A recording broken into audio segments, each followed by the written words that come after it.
Bonjour à tout le monde, je vous propose d'explorer la carte mentale qui porte sur le muscle et la fibre musculaire. Alors voici la carte mentale en question qui contient en tout 9 branches. Nous allons commencer avec la première branche qui porte sur le muscle, sur les muscles qui sont les effecteurs du système nerveux. Il existe 3 types de muscles, les muscles lisses, le muscle strié cardiaque, les muscles striés squelettiques, qui sont ainsi nommés car pour la plupart ils s'insèrent sur les os. Ils forment 40% de la masse corporelle et donnent du coup au corps sa forme. Concernant sa constitution, un muscle est constitué de cellules musculaires que nous allons appeler fibres musculaires. Il est constitué également par du tissu conjonctif. Ce tissu conjonctif se répartit en 3 catégories. On désigne ce qu'on appelle l'endomysium. L'endomysium, c'est un tissu conjonctif qui emballe individuellement chaque cellule musculaire. Le périmysium, ça correspond à un tissu conjonctif qui va emballer des paquets de fibres musculaires qui ont chacune leur propre endomysium. Et enfin, l'épimysium, c'est le tissu d'emballage du muscle dans sa totalité. On donne parfois des noms particuliers aux muscles selon leur action dans un mouvement particulier. Un muscle dit agoniste, c'est un muscle qui est moteur dans le mouvement considéré. Par exemple, le biceps est moteur dans la flexion du coude, il sera donc agoniste. Un muscle antagoniste, c'est un muscle qui résiste au mouvement. Dans ce même mouvement de flexion du coude, eh bien, le triceps est un antagoniste. On qualifie de synergistes ou muscles synergiques des muscles qui ont la même action, par exemple toujours dans ce même mouvement de flexion du coude, le biceps et le brachial sont synergistes ou synergiques. Intéressons-nous maintenant à la fibre musculaire et commençons avec une remarque portant sur le terme fibre, qui est un peu ambigu parce qu'il désigne plusieurs choses en biologie. Le mot fibre peut parfois désigner une cellule entière. C'est le cas ici quand on parle de fibre musculaire. Parfois, il désigne simplement un prolongement d'une cellule. C'est le cas quand on parle de fibre nerveuse. On désigne finalement l'axone d'un neurone. Et parfois, le mot fibre est aussi utilisé pour désigner une molécule qui a une forme allongée, exemple, fibre de collagène. Donc le mot fibre, en fait, fait référence à quelque chose qui de toute façon est allongé, mais ensuite, il faut bien saisir de quoi il s'agit. Donc là, on parle de fibre musculaire. Une fibre musculaire, c'est donc une cellule musculaire, une cellule qui est donc allongée, et donc c'est une cellule qui contient bien la machinerie cellulaire qu'on trouve classiquement dans une cellule, avec toutefois quelques spécificités, ce qui fait qu'on retrouve une terminologie un petit peu particulière. Au lieu de parler de membrane plasmique, on peut utiliser le terme de membrane plasmique ou plasmalème, eh bien on peut utiliser le terme de membrane sarcoplasmique ou sarcolème. Cette membrane sarcoplasmique ou sarcolème va présenter en plus des petites particularités. On va observer que par endroits, cette membrane s'invagine et va former ce qu'on appelle des tubules transverses. Le cytoplasme de la cellule musculaire, on va l'appeler le sarcoplasme. D'ailleurs, le préfixe sarco veut dire la chair, donc fait référence aux muscles. Le réticulum endoplasmique, on peut le qualifier de réticulum sarcoplasmique. Il a d'ailleurs des particularités. Donc le réticulum endoplasmique, le réticulum sarcoplasmique, ça correspond à un réseau de diverticules, c'est-à-dire on peut voir ça un petit peu comme des sortes de petits tuyaux, tous interconnectés les uns aux autres. Et bien là, certains de ces tuyaux vont présenter des dilatations qui vont être appelées des citernes. D'autre part, l'ensemble des mitochondries d'une cellule musculaire va être appelé le sarcosome. Enfin, dans une cellule musculaire, on note qu'il y a un certain nombre de noyaux qui sont présents, au-delà d'une centaine, assez facilement. Ça provient du fait que lors de leur formation, les cellules musculaires, des cellules musculaires vont fusionner les unes avec les autres et former une grande cellule, qui est ce qu'on appelle donc la cellule musculaire ou fibre musculaire. Et donc les noyaux persistent. D'autre part, il y a dans la cellule musculaire du cytosquelette. Les 3 représentants du cytosquelette sont les microtubules, les filaments intermédiaires et les microfilaments. Et il se trouve que les microfilaments sont extrêmement développés dans les cellules musculaires et vont former des structures qu'on appelle les myofibrilles. Il y a aussi de la myoglobine, qui est une protéine qui va pouvoir stocker le dioxygène, et puis tout un tas d'autres éléments, des organites comme l'appareil de Golgi que je n'ai pas mentionné, mais qui est bien sûr aussi présent. J'ai surtout mentionné les particularités. Donc la fibre musculaire, c'est donc l'unité structurale du muscle. C'est une cellule qui est excitable, ça veut dire qu'on va pouvoir observer des potentiels d'action se propager sur les cellules musculaires, et c'est une cellule qui ne se divise pas. Concernant le sarcolème et les tubules transverses, nous pouvons en profiter pour noter qu'il existe au niveau du sarcolème 2 zones que nous allons distinguer. Une zone que l'on va appeler la surface réceptrice. Ça correspond à ce qu'on appelle la plaque motrice. La plaque motrice étant l'élément post-synaptique de cette articulation qui existe entre le motoneurone et la cellule musculaire, qui est la jonction neuromusculaire. Au niveau de cette plaque motrice, on trouve des canaux ioniques chimiodépendants et dont l'ouverture va dépendre de la présence d'un neurotransmetteur qui est l'acétylcholine. On vient de parler donc de cette plaque motrice comme étant l'élément post-synaptique d'une articulation entre un neurone et un muscle.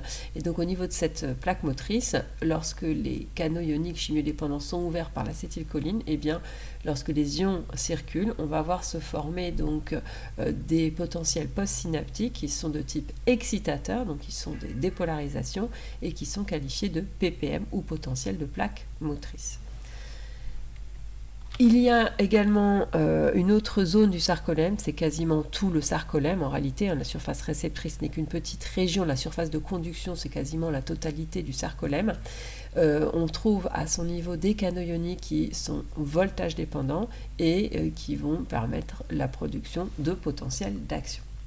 D'autre part, nous l'avons dit, le sarcolème s'invagine dans le sarcoplasme et va former donc des tubules transverses, qu'on peut appeler aussi tubules T, qui vont contribuer à transmettre un petit peu, on va dire, dans la profondeur de la cellule, les potentiels d'action.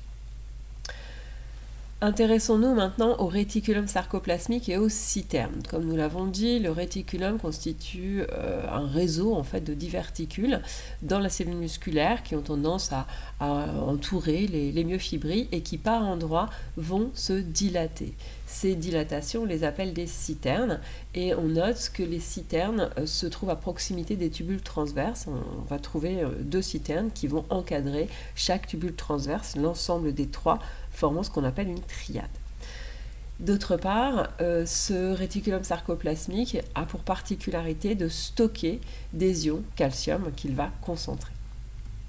Concernant les myofibrilles, elles occupent 80% du sarcoplasme de la cellule musculaire. Il s'agit de structures qui sont cylindriques, qui sont disposées parallèlement au grand axe de la cellule musculaire.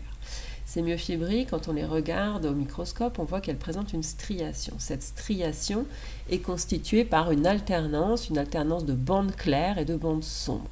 Si on regarde d'un peu plus près ces différentes bandes, on va voir qu'au centre des bandes claires se trouve une strie qu'on appelle la strie Z et que dans la zone centrale des bandes sombres, on va trouver une zone un petit peu plus pâle dans la bande sombre qu'on appelle la bande H et au centre de cette bande H, on va trouver une strie qu'on appelle la strie M. Concernant cette description, on peut tout de suite noter que en fait, les stries Z vont être importantes pour délimiter une structure qu'on appelle le sarcomère. Un sarcomère s'étendant en fait entre 2 stries Z et représentant l'unité contractile des muscles. Alors cette striation s'explique en fait par l'arrangement de molécules qui sont donc des myofilaments, 2 types de myofilaments, de myosine d'une part, d'actine d'autre part. Les myofilaments de myosine sont aussi appelés filaments épais. Ils sont constitués par des sortes de bouquets de protéines qui sont les myosines. Alors une protéine de myosine, c'est une sorte de double raquette articulée avec 2 zones d'articulation, une dans ce qui correspond au manche, une entre le manche et chaque tête. Évidemment, ces protéines de myosine, puisqu'elles vont former des bouquets, eh bien, c'est qu'elles peuvent s'associer les unes aux autres. Elles ont une autre propriété qui est qu'elles peuvent se lier à l'actine. Ça, c'est une propriété qu'on va situer au niveau de la tête des myosines. Et d'autre part, ces têtes de myosine vont pouvoir aussi hydrolyser l'ATP, l'ATP adénosine triphosphate, qui est la molécule énergétique universelle. Lorsqu'elle est hydrolysée, on trouve de l'ADP plus P et bien sûr de l'énergie est libérée. Les myofilaments d'actine sont, eux, appelés filaments fins. Ils sont composés de filaments d'actine. Un filament d'actine correspond à un ensemble de protéines d'actine G, pour globuleuses, qui sont polymérisées, c'est-à-dire collées les unes aux autres. et qui vont s'associer du coup en actine F. En fait, il faut imaginer deux colliers de chaînes en fait, d'actine G qui s'associent l'une à l'autre en hélice. Et ces filaments d'actine vont posséder donc des sites de fixation à la myosine. S'ajoutent à ces myofilaments d'actine des protéines régulatrices. Nous citerons les troponines qui ont la particularité de pouvoir lier des ions calcium et puis les tropomyosines. Intéressons-nous à présent à l'aspect moléculaire de la contraction musculaire. Que se passe-t-il lors d'une contraction musculaire? Eh bien, on constate que la longueur des sarcomères diminue. Si la longueur des sarcomères diminue, on peut se dire que la contraction, elle est a priori due au raccourcissement des sarcomères. Si on regarde les myofilaments, on note que la longueur des myofilaments reste constante durant le raccourcissement des sarcomères. Ce qui veut dire que le raccourcissement des sarcomères, il ne s'explique pas par le raccourcissement des myofilaments, il va s'expliquer par le glissement des myofilaments. Et ce glissement des myofilaments, nous allons voir qu'il s'explique par la constitution de ponts actine-myosine, c'est-à-dire de liens qui vont s'établir entre les myofilaments d'actine et de myosine. Comment ce mécanisme se déroule-t-il? Donc nous allons partir du motoneurone qui appartient au système nerveux, qui est l'élément qui va envoyer les ordres moteurs à la cellule musculaire. Donc les potentiels d'action circulent dans l'axon du motoneurone, arrivent au niveau de la jonction neuromusculaire qui est activée. Il va y avoir à ce niveau la libération d'acétylcholine qui se fixe sur ces récepteurs qui sont des canaux ioniques chimiodépendants situés sur la plaque motrice.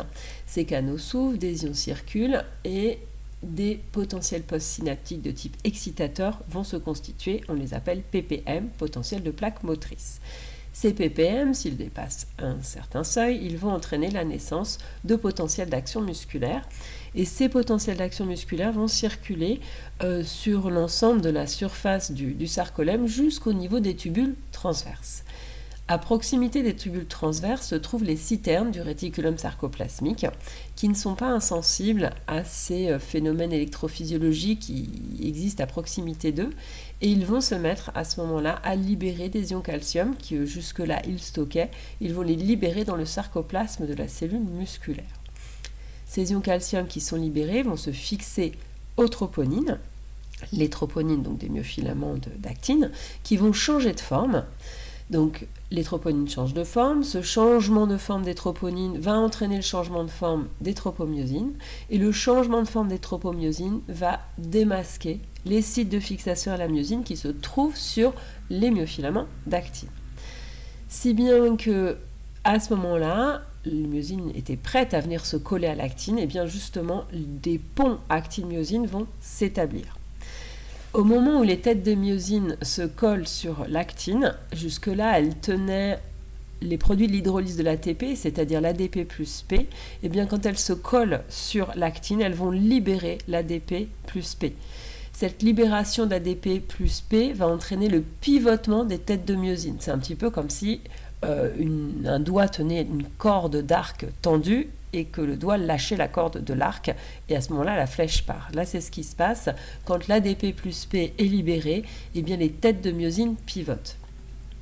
Comme elles sont collées à l'actine, et bien ce pivotement des têtes de myosine va entraîner le glissement des myofilaments d'actine et de myosine et au final ce que nous avions évoqué, c'est-à-dire le raccourcissement du sarcomère. Alors, le système va revenir à son état initial quand les têtes des myosines vont hydrolyser l'ATP. C'est ce qui va rompre les ponts actine-myosine et à ce moment-là, la myosine va reprendre sa conformation de départ, c'est-à-dire qu'elle va être avec ses produits d'hydrolyse, l'ADP plus P, qu'elle va tenir au niveau de sa tête et qui arme d'une certaine façon cette myosine qui pourra donc libérer son énergie lors d'une prochaine liaison à l'actine. Alors bien sûr, si il y a toujours du calcium en fait qui est présent dans le sarcoplasme, de nouveaux ponts actine-myosine vont s'établir et le cycle recommence. En revanche, c'est une fois que l'hydrolyse de l'ATP s'est faite, que les myosines sont revenues à leur position initiale et s'il n'y a plus de calcium, à ce moment-là, effectivement, on retrouve les conditions initiales de repos. Alors pour qu'il n'y ait plus de calcium, il faut que celui-ci soit bien sûr repompé par le réticulum sarcoplasmique. Intéressons-nous maintenant à la biochimie du métabolisme musculaire. Donc nous venons de le voir, le muscle utilise de l'ATP et en fait il va sans cesse devoir régénérer cet ATP. Il existe 3 voies de régénération de l'ATP dans les cellules musculaires. La première voie, c'est la voie de la phosphocréatine ou créatine phosphate. C'est une voie qui est assez rapide parce qu'une seule enzyme va intervenir et c'est une réaction qui se fait dans le cytoplasme. La réaction est la suivante, la créatine phosphate va céder son groupement phosphate à l'ADP, l'adénosine diphosphate, si bien qu'on se retrouve avec de la créatine et puis de l'ATP. C'est une réaction qui est anaérobique, elle n'a pas besoin de dioxygène pour se faire, on ne voit pas de dioxygène d'ailleurs dans cette réaction bilan, et c'est une réaction qui est alactique, il n'y a pas d'acide lactique produit, on ne voit pas non plus d'acide lactique dans cette équation bilan. Alors cette réaction, elle est rapide, par contre elle ne peut pas durer très longtemps parce que les réserves en créatine phosphate sont faibles en fait dans la cellule musculaire. Donc c'est une réaction qui va être en jeu durant les premières secondes de l'activité musculaire uniquement. Elle va ensuite être relayée par les autres voies. La voie suivante, c'est donc la voie de la fermentation qui correspond en réalité à 2 ensembles de réactions qu'on appelle la glycolyse et la fermentation lactique qui se produisent toutes deux dans le cytoplasme. C'est la deuxième voie qui va entrer en jeu. Son équation bilan est celle-ci. On voit que c'est à partir de glucose que 2 ATP vont pouvoir être régénérés à partir de 2 ADP et de 2 phosphates. Dans le même temps, on voit que de l'acide lactique va être produit. Alors c'est une voie qui est anaérobie, il n'y a pas de dioxygène nécessaire pour que cette voie se réalise. Et c'est une voie qui est lactique, il y a effectivement production d'acide lactique. Cet acide lactique a longtemps été vu comme un déchet dans le corps. En réalité, cet acide lactique, donc lorsqu'il est produit par la cellule musculaire, il va d'abord dans le sang, mais ensuite il va être recyclé par le foie et pourra ensuite être utilisé dans d'autres voies métaboliques. La troisième voie, c'est la voie de la respiration. Elle correspond à 3 ensembles de réactions biochimiques. D'une part, la glycolyse, qui se déroule dans le cytoplasme, comme c'était le cas pour la fermentation. Mais le produit de la glycolyse ne va pas subir la fermentation, mais va entrer dans la mitochondrie et ce qu'on appelle le cycle de Krebs va se réaliser, puis ensuite ce qu'on appelle la phosphorylation oxydative. Donc cette voie de la respiration est la troisième voie qui se met en jeu. Son équation bilan est celle-ci. On voit qu'à partir d'un glucose, on va produire 36 ATP.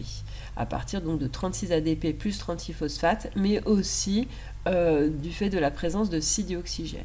Et on va dans le même temps produire aussi 6 molécules d'eau et 6 molécules de dioxyde de carbone. C'est une voie qui est aérobie, il est nécessaire d'avoir du dioxygène pour que cette voie se produise. Par contre, elle est alactique, il n'y a pas de production d'acide lactique. Concernant cette régénération de l'ATP, comme on vient de le voir, donc le muscle va utiliser d'autres molécules pour régénérer l'ATP. L'ATP, donc c'est la molécule énergétique universelle, c'est une molécule énergétique directement utilisable, mais il y a de l'énergie dans plein d'autres molécules. C'est le cas dans les glucides, dans les lipides, seulement ce n'est pas directement utilisable. On peut faire le parallèle entre des métaux précieux, de l'or, de l'argent, et puis les euros. On va dans un magasin pouvoir acheter quelque chose avec des euros, pas avec un métal précieux. Il va donc falloir d'abord transformer le métal précieux en euros. Donc c'est ce qui se passe, c'est ce qu'on a expliqué avec ces voies de régénération de l'ATP. Et donc les métaux précieux peuvent être les glucides ou les lipides. On a présenté ces voies en partant des glucides, du glucose en particulier, et on peut dire que le muscle va effectivement principalement utiliser les glucides pour régénérer l'ATP, surtout quand les exercices qui sont réalisés sont des exercices de courte durée, qui peuvent être éventuellement de forte intensité. Par contre, dès que les exercices s'inscrivent dans le temps et vont être dans ce cas-là d'intensité moyenne, on ne pourra pas avoir des exercices de toute façon de très forte intensité qui durent très longtemps. Donc quand on est sur des exercices de longue durée et d'intensité moyenne, eh bien le muscle va surtout utiliser les lipides pour régénérer l'ATP. Dans ce cas, d'autres voies métaboliques vont s'ajouter puisqu'il va être nécessaire de transformer les lipides. Notons également que lorsqu'on réalise un exercice qui implique un certain nombre de muscles de notre corps, une grande partie des muscles de notre corps, eh bien on peut avoir en tête la fourchette suivante, c'est-à-dire que dans les 2 premières minutes de l'exercice, nos muscles vont surtout fonctionner sur un métabolisme anaérobie. Bien sûr, il y a quand même de l'aérobie en parallèle, mais l'anaérobie va avoir tendance à être prépondérant pendant les 2 premières minutes. Et au-delà des 2 premières minutes, eh bien, ce sont les mécanismes aérobies qui vont être prépondérants. Intéressons-nous maintenant aux différents types de fibres musculaires. Il y a, en tout cas nous considérerons ici, 3 types de fibres musculaires que nous appellerons ainsi fibres lentes, intermédiaires et rapides. Il y a d'autres nomenclatures qui existent, nous nous en tiendrons à celle-ci. Les fibres lentes, ce sont des fibres qui ont un petit diamètre, qui vont développer des forces qui sont relativement faibles, elles vont les développer lentement, elles ont des vitesses de contraction qui sont lentes, ce qu'on lie à leur activité ATPasique, plus exactement l'activité ATPasique des têtes de myosine qui est lente. Ce sont néanmoins des fibres musculaires qui sont peu fatigables et qui vont de façon prépondérante utiliser un métabolisme aérobie, donc la voie de la respiration. Elles sont parfois appelées de ce fait les fibres oxydatives. Ce sont des fibres qui ont des réserves en glycogène qui sont faibles. Elles présentent des quantités de myoglobine assez importantes, ce qui leur donne une teinte rouge, et on les appelle parfois ces fibres lentes fibres rouges. Elles présentent également des quantités de mitochondries assez importantes et une irrigation sanguine importante, ce qui est bien sûr tout ça à mettre en lien avec ce métabolisme qui utilise principalement la respiration. Ces fibres lentes sont principalement impliquées dans des mouvements peu intenses, mais qui vont pouvoir être soutenus, maintenus dans le temps, par exemple des mouvements posturaux, tout simplement assurer la posture. Les fibres intermédiaires ont des propriétés intermédiaires entre les propriétés des fibres lentes et celles des fibres rapides. Je vais juste dire un mot sur les mouvements dans lesquels on va les retrouver plus impliqués. Il s'agit de mouvements d'intensité et de durée qui sont moyens. Disons maintenant un mot sur les fibres rapides, qui sont des fibres de grand diamètre, qui vont donc pouvoir développer des forces importantes qu'elles vont développer rapidement, parce que leur activité ATPasique est relativement importante. Par contre, ce sont des fibres qui sont fatigables. Elles vont utiliser principalement un métabolisme anaérobie de type fermentation, et on les appelle parfois fibres glycolytiques. Ce sont des fibres qui présentent des réserves en glycogène assez importantes, qui présentent de faibles quantités de myoglobine, ce qui fait qu'elles sont plutôt pâles, on les appelle parfois fibres blanches. Ce sont des fibres qui présentent des quantités de mitochondries relativement faibles, ainsi qu'une irrigation sanguine assez faible. Et ces fibres rapides sont impliquées essentiellement dans des mouvements intenses et brefs, comme des mouvements qu'on peut voir durant un sprint ou dans certains exercices d'haltérophilie. Concernant ces différents types de fibres musculaires, eh bien, un muscle va contenir le plus souvent les 3 types de fibres musculaires en proportion variable. Si on considère un muscle donné chez plusieurs individus, eh bien, les proportions en fibres peuvent varier selon les individus. C'est ce qui va faire que certaines personnes ont plus de facilité dans certains types de sports que dans d'autres. Terminons avec les réponses mécaniques qu'un muscle peut produire ou qu'une fibre musculaire peut produire, à savoir la secousse et le tétanos. Commençons par souligner le fait que lors d'une stimulation électrique d'un muscle, nous allons pouvoir enregistrer 2 réponses de la part de ce muscle. Une réponse électrique.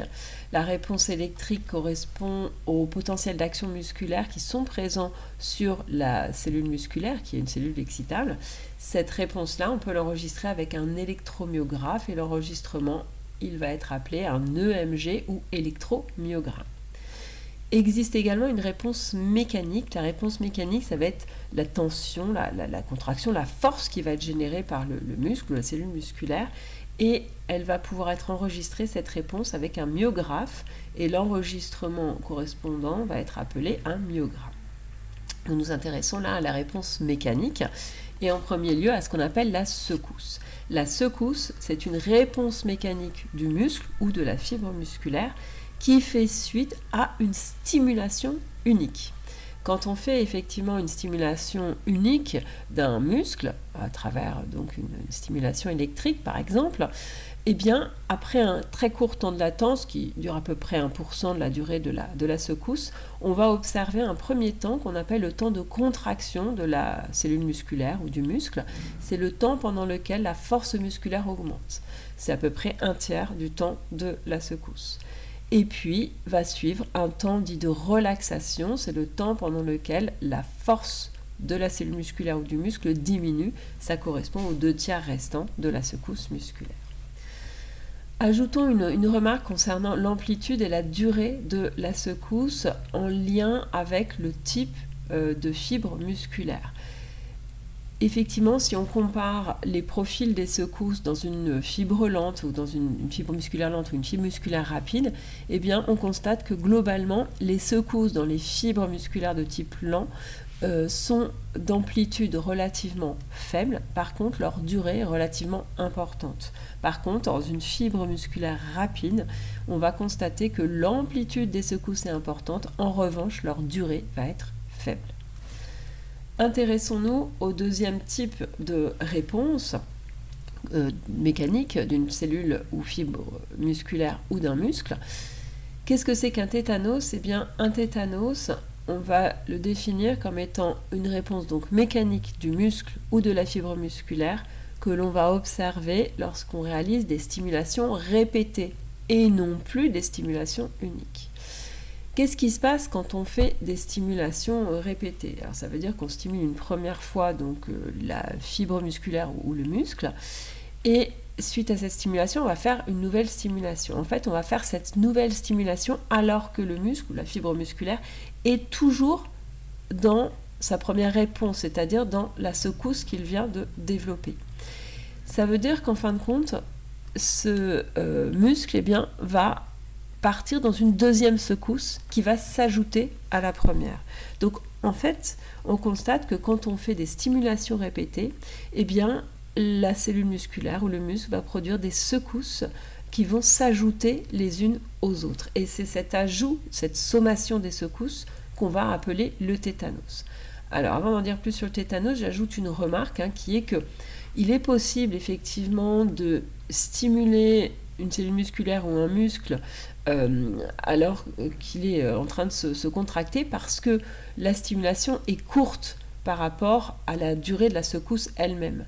Donc on peut effectivement, alors que le muscle ou la cellule musculaire est en train de développer une secousse, eh bien on peut refaire une deuxième stimulation. C'est ce que l'on fait ici. Alors, ce qu'on constate, c'est que la sommation des secousses, elle n'est pas infinie. En fait, elle va pouvoir se faire jusqu'à un certain niveau, jusqu'à un certain plateau. Ça correspond à un niveau de force qui est équivalent à peu près 4 à 5 fois au niveau de force de la secousse. Et ce plateau peut avoir un aspect ondulant. Quand on regarde donc l'aspect de ce tracé du tétanos en fait, dans un graphique dans lequel on a la force en ordonnée et le temps en abscisse, on va voir que ce plateau est ondulant. Dans ce cas-là, on peut l'appeler le tétanos non fusionné, ou imparfait, ou incomplet. Ça correspond en fait globalement aux contractions naturelles de nos muscles. Et parfois, le plateau est non ondulant. C'est alors ce qu'on appelle un tétanos fusionné, ou parfait, ou incomplet. Qu'est-ce qui fait que le plateau est ondulant ou non ondulant ? Eh bien, c'est la fréquence de stimulation. Quand la fréquence de stimulation est moyenne, le plateau est ondulant, puisqu'effectivement, on a ces secousses qui s'ajoutent, mais on a des temps où, en fait, une relaxation commence à s'amorcer, puis à nouveau on repart sur une contraction, la relaxation s'amorce et on repart sur une contraction.